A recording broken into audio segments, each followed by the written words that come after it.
ওসমান হাদির উপর হামলার ঘটনায় শাহবাগে ব্লকেড কর্মসূচি রয়েছে। এছাড়া দুপুরে কেন্দ্রীয় শহীদ মিনারে সর্বদলীয় প্রতিরোধ সমাবেশের আয়োজন করা হবে। এ নিয়ে আরও খবর জানাবো আপনাদের। যোগ দিচ্ছেন সহকর্মী সুলতান মাহমুদ আরিফ। আরিফ, কর্মসূচি সম্পর্কে বিস্তারিত বলবেন। কি বুঝলেন ভাই? অনলি যেটাই চাই।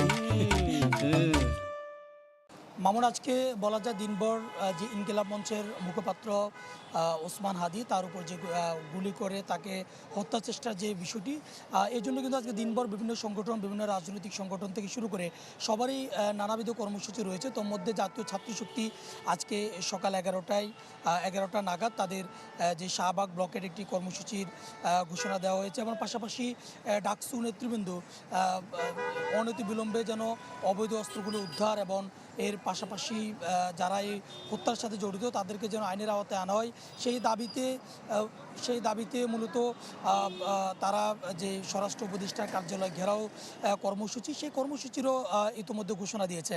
এবং এছাড়া দুপুর নাগাদ যে ওসমান হাদি, তাকেও কিন্তু আজকে উন্নত চিকিৎসার জন্য তাকে বিদেশে নেওয়ার যে বিষয়টি, সেটিও কিন্তু রয়েছে।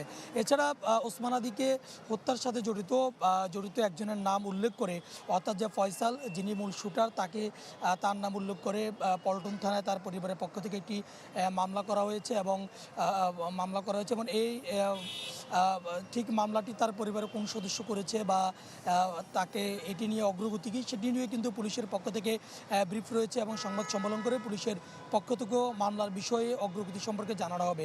এছাড়া গত রোববার পর্যন্ত, অর্থাৎ শুক্রবার ওসমান হাদি গুলিবিদ্ধ হওয়ার পর থেকে গত রোববার পর্যন্ত এখন পর্যন্ত মোট 6 জনকে পুলিশ আইনশৃঙ্খলা রক্ষাকারী বাহিনী গ্রেপ্তার করেছে। তবে মূল যে দুজন, অনেকে বলছেন তারা দেশের বাইরে পালিয়ে গেছেন। সব মিলিয়ে বলা যায় যে আজকে সারা দিনব্যাপী রাজধানীতে হাদি কেন্দ্রিক নানান কর্মসূচি রয়েছে।